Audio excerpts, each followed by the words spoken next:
Assalamualaikum warahmatullahi wabarakatuh. Perkenalkan, nama saya Kurnia Ainun Wahyuni. Saya dari kelas A, Prodi Bimbingan dan Konseling. Pada kesempatan kali ini, saya akan menjelaskan atau merangkum beberapa materi dari mata kuliah Pendidikan Agama Islam. Langsung saja, materi pertama, yaitu mengapa dan bagaimana PAI diajarkan di perguruan tinggi. Alasan mengapa pendidikan agama Islam masih tetap ada di dalam perguruan tinggi yaitu karena untuk memberikan landasan pengembangan pada kepribadian mahasiswa agar menjadi kaum intelektual yang senantiasa beriman dan mengingat Tuhan Yang Maha Esa, memiliki budi pekerti yang baik dan juga mampu berpikir kritis dan bersikap rasional. Sebagaimana firman Allah dalam surah Al-Baqarah ayat 152 yang berbunyi, Bismillahirrahmanirrahim.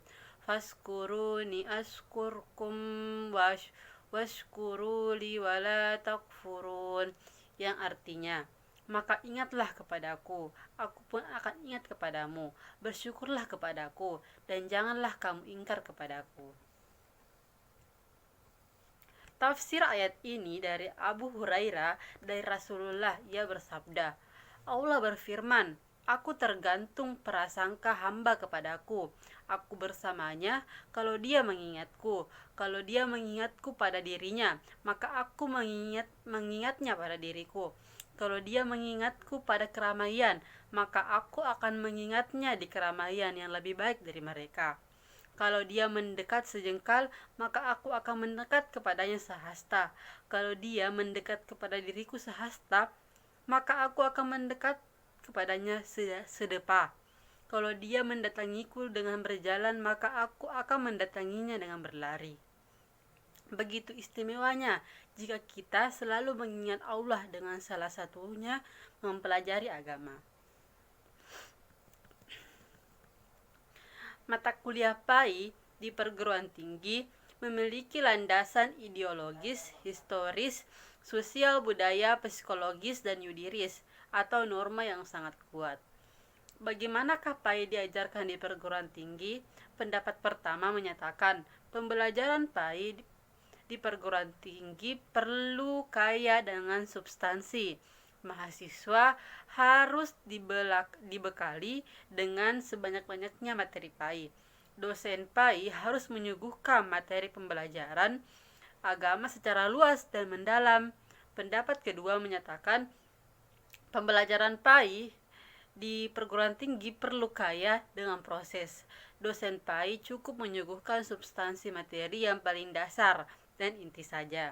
Adapun pengembangannya diserahkan untuk digali oleh mahasiswa.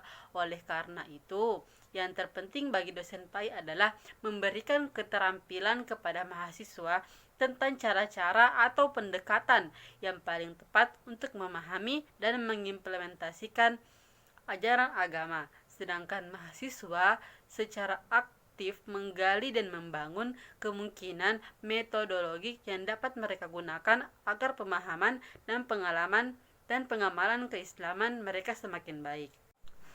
Selanjutnya, materi kedua. Bagaimana manusia bertuhan? Istilah Tuhan dalam sebutan Al-Quran digunakan kata ilahun, yaitu setiap yang menjadi penggerak atau motivator, sehingga dikagumi dan dipatuhi oleh manusia. Orang yang mematuhinya disebut abdun atau hamba. Kata ilah atau Tuhan di dalam Al-Quran konotasinya ada dua kemungkinan, yaitu Allah dan selain Allah. Subjektif atau hawa nafsu dapat menjadi ilah.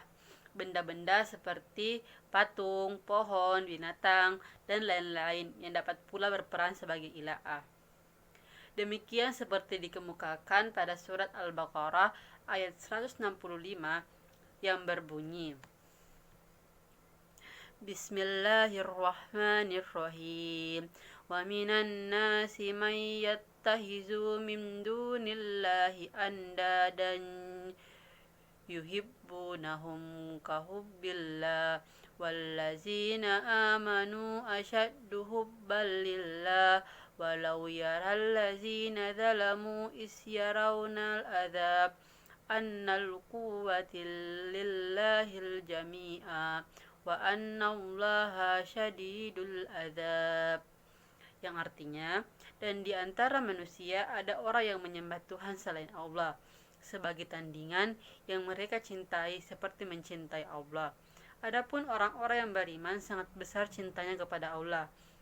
Sekiranya orang-orang yang berbuat zalim itu melihat ketika mereka melihat azab pada hari kiamat bahwa kekuatan itu semuanya milik Allah dan bahwa Allah sangat berat azabnya, niscaya mereka menyesal. Di antara manusia ada iman kepada Allah Subhanahu wa taala merupakan pokok dari seluruh iman yang tergabung dalam rukun iman, karena iman kepada Allah Subhanahu wa taala merupakan pokok dari keimanan yang lain. Maka keimanan kepada Allah Subhanahu wa taala harus tertanam dengan benar kepada diri seseorang.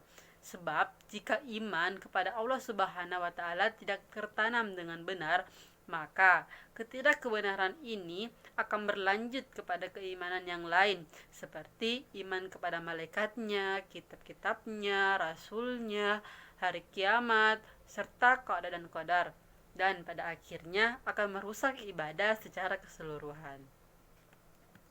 Manusia tidak akan mampu membangun relasi yang harmoni dengan Tuhan apabila hidupnya lebih didominasi oleh kepentingan ragawi dan bendawi. Oleh karena itu, sisi spiritualis harus memainkan peran utama dalam kehidupan manusia, sehingga mampu merasakan kehadiran Tuhan dalam setiap gerak dan sikapnya.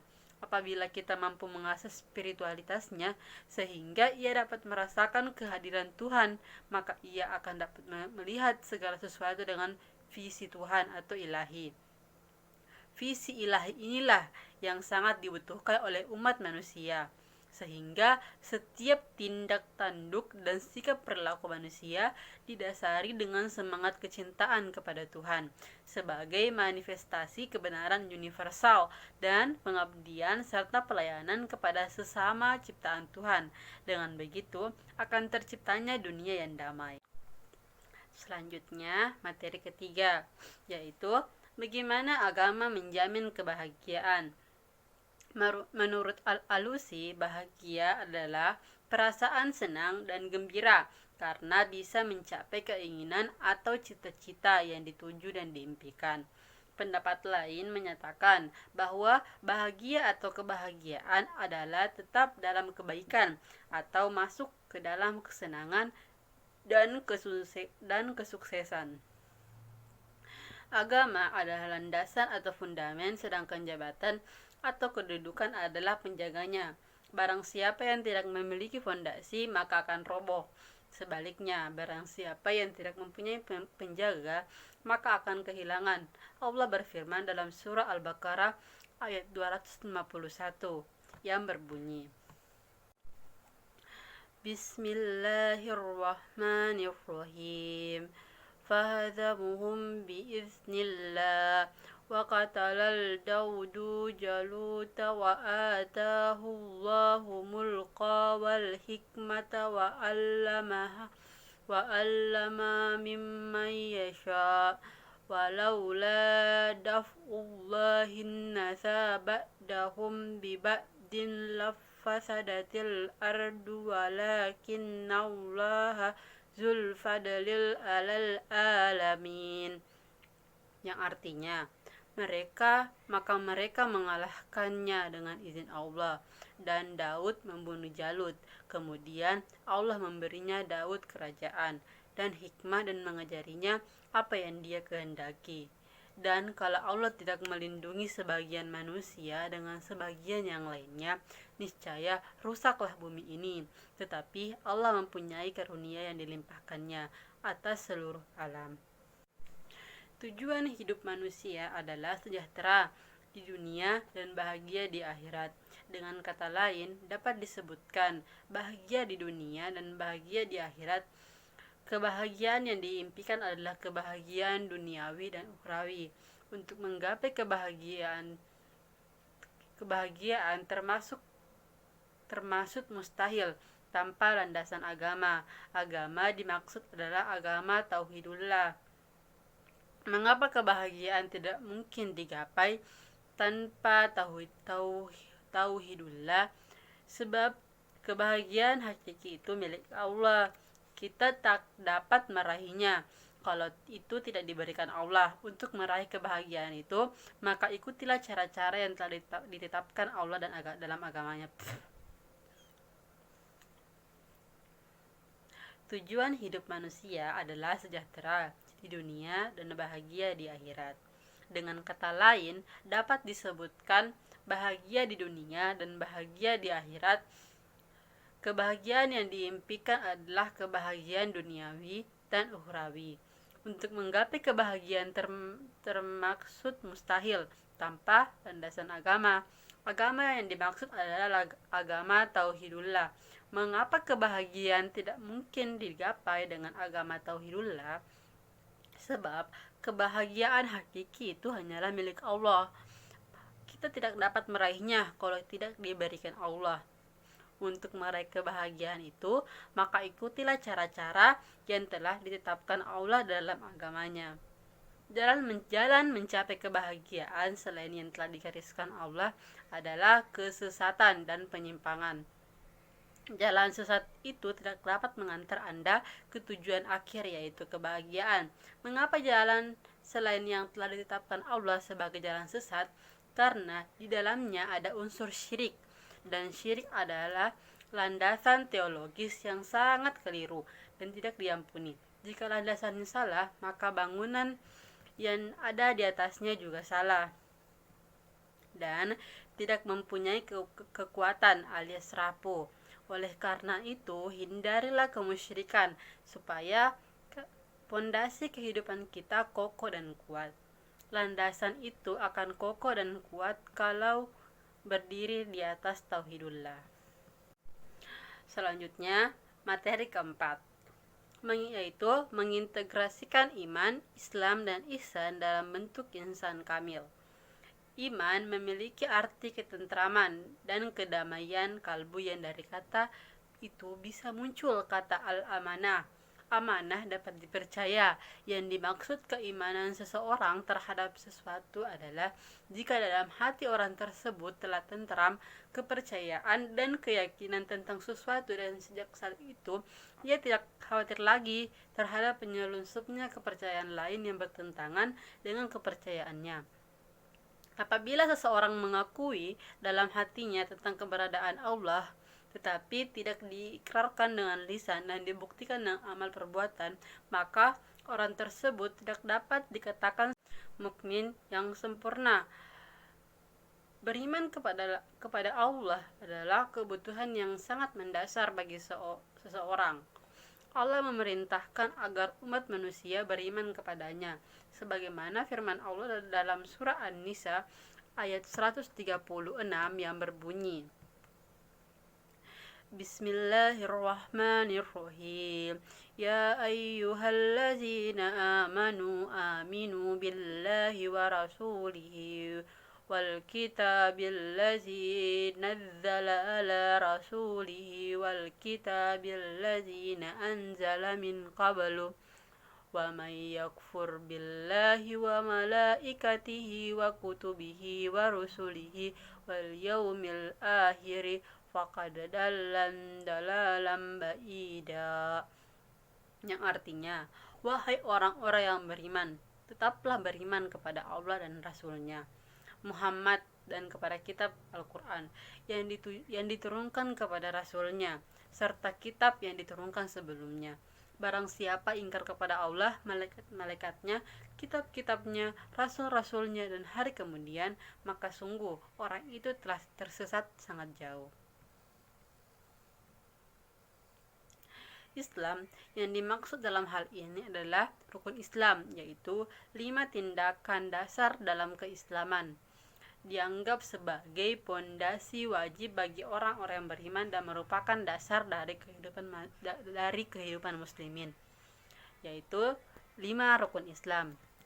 Yang pertama, mengucapkan 2 kalimat syahadat. Yang kedua, mendirikan sholat. Yang ketiga, berpuasa di bulan Ramadan. Yang keempat, membayar zakat. Dan yang terakhir yaitu yang kelima, pergi haji jika mampu. Ihsan berasal dari kata hasana yuhsinu, yang artinya adalah berbuat baik. Sedangkan bentuk masdarnya adalah ihsanan, yang artinya kebaikan. Allah Subhanahu wa Ta'ala berfirman, jika kamu berbuat baik, berarti kamu berbuat baik bagi dirimu sendiri. Quran surah Al-Isra ayat 7. Dan Allah berfirman, dan berbuat baiklah kepada orang lain seperti halnya Allah yang berbuat baik terhadap dirimu. Quran surah Al-Qasas ayat 77.